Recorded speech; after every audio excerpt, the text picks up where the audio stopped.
Bismillahirrahmanirrahim. Assalamualaikum warahmatullahi wabarakatuh. Nah, di video kali ini gue pengen sharing lagi apa yang gue dapat dari S2 secara psikologis, teman. Jadi, apa yang gue dapat dari S2 ini adalah gue ngerasa bahwa semakin kita belajar, semakin kita menambah ilmu, semakin kita memperkaya diri dengan ilmu pengetahuan, kita merasa makin kecil, teman-teman. Karena misalnya gini, apalagi gue pindah ke ilmu yang keilmuannya itu baru buat gue. Jadi pas S1 gue ngambil jurusan ilmu hubungan internasional, yang pas lulus gue ngerasa oh gue punya modal nih untuk bicara terkait dengan politik dunia, ekonomi dunia, dan juga keadaan dunia kontemporer saat itu. Pas gue masuk ke dunia psikologi, ternyata ini adalah dunia yang berbeda banget gitu. Apa yang gue pelajari adalah gue masih nggak tahu apa-apa ternyata gitu. Apalagi gue ngambil mata kuliah psikologi yang S1 itu sebelumnya dengan matrikulasi doang, bukan full ngambil 4 tahun semua materi psikologinya gitu. Jadi gue merasa ini ilmu yang baru dan ini gue masih kosong banget gitu. Jadi gue berpikir bahwa gue bukan apa-apa. Bahkan setelah lulus dengan 2 tahun S2 itu gue merasa kurang gitu. Dan setelah lulus pun gue masih banyak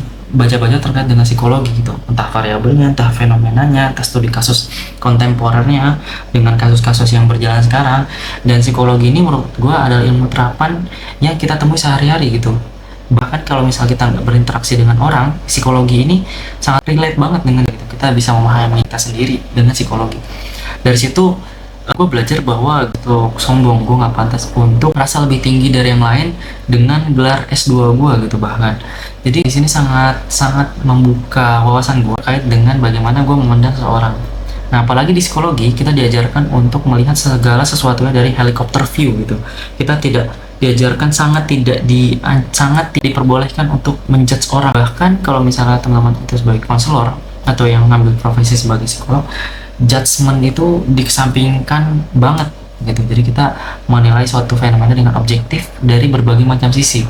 Apalagi kalau misalnya psikologi, kita lihat sisi aspek latar belakangnya, kita lihat sisi aspek emosionalnya, kita lihat sisi aspek ada traumanya atau tidak, kita lihat dari sisi aspek rasnya gitu. Itu kita pertimbangkan semua sampai kita bisa memaklumi kenapa orang berbuat seperti itu gitu, behaviornya kenapa seperti itu, terus perilakunya kenapa seperti itu. Jadi kita terbiasa untuk memberikan uzur. Kalau misalnya dalam Islam ya, kita memberikan uzur kepada orang gitu, kita memberikan kompromi atau toleransi terhadap perilaku orang yang mungkin aja nggak mengenakan untuk kita gitu. Nah, di psikologi gue belajar itu, dan psikologi di video yang lain gue juga sempat ngebahas sangat merubah karakteristik gue dalam berperilaku ya. Jadi gue terbiasa untuk dan membiasakan dan mengusahakan untuk memberikan uzur kepada orang, melihat dari sudut pandang yang lebih luas, terus melihat ketika seorang dewasa dengan perilaku yang kurang elok, yang kurang etis, gue bisa tahu mungkin ada sesuatu latar belakangnya dan gue maklumi itu. Empati gue juga terlatih karena ada mata kuliah counseling. Di situ gue sangat belajar empati terhadap orang lain, lebih bisa merasakan emosi orang lain gitu. Dan mungkin juga itu bakat dan minat gue di situ gitu. Jadi gue punya tujuan hidup yang lebih jelas sekarang. Dalam Islam kita dituntut untuk bermanfaat untuk orang lain ya. Sebaik-baiknya orang adalah yang bermanfaat orang lain. Dan setelah gue masuk di psikologi, tujuan itu makin jelas karena gue bisa dengan keilmuan gue membantu orang lain gitu. At least untuk merilis kesedihannya dengan ngajak dia cerita gitu, terus gue mendengarkan tanpa judgement gitu.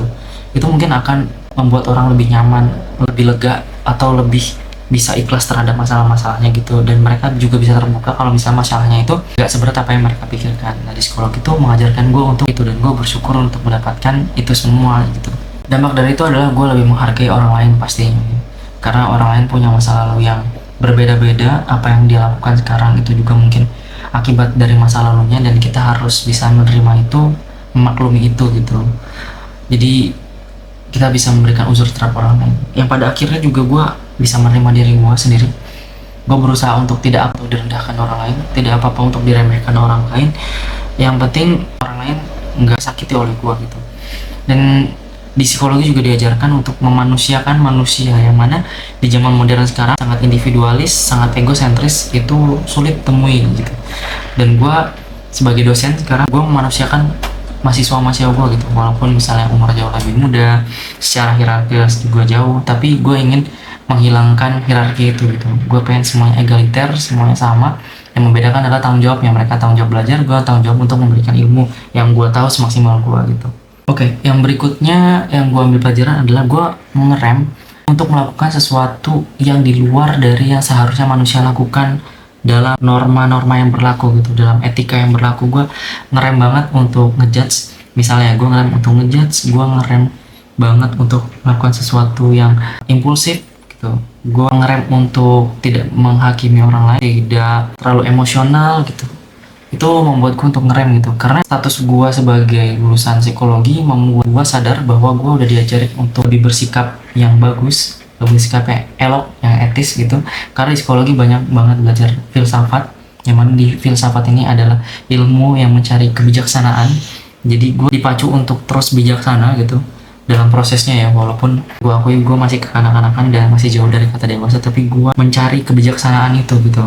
Di tengah tuntutan materialisme yang seperti ini, gue akan terus mencari apa esensi dari hidup gitu, apa esensi dari kehadiran eksistensi kita selama ini gitu. Nah, gue gitu mencari hal-hal di luar yang materialis gitu, mencari kebermaknaan hidup gitu. Jadi gue lebih mengerem untuk tindakan-tindakan di luar dari tindakan yang non manusiawi gitu.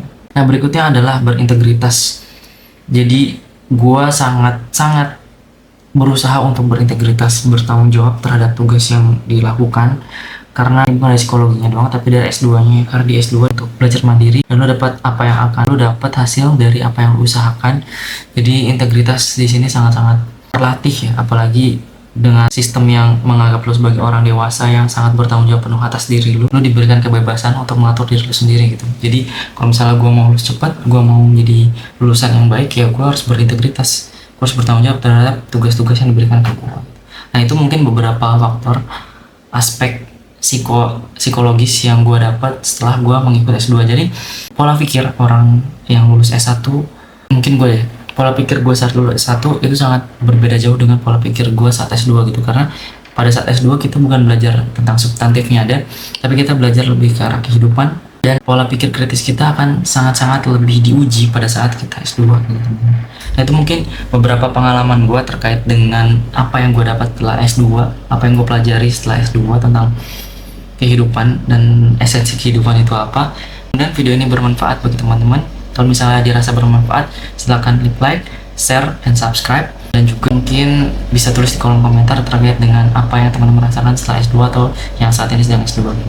Nah, mungkin cukup sekian dari gua, mudah-mudahan bermanfaat. Wassalamualaikum warahmatullahi wabarakatuh.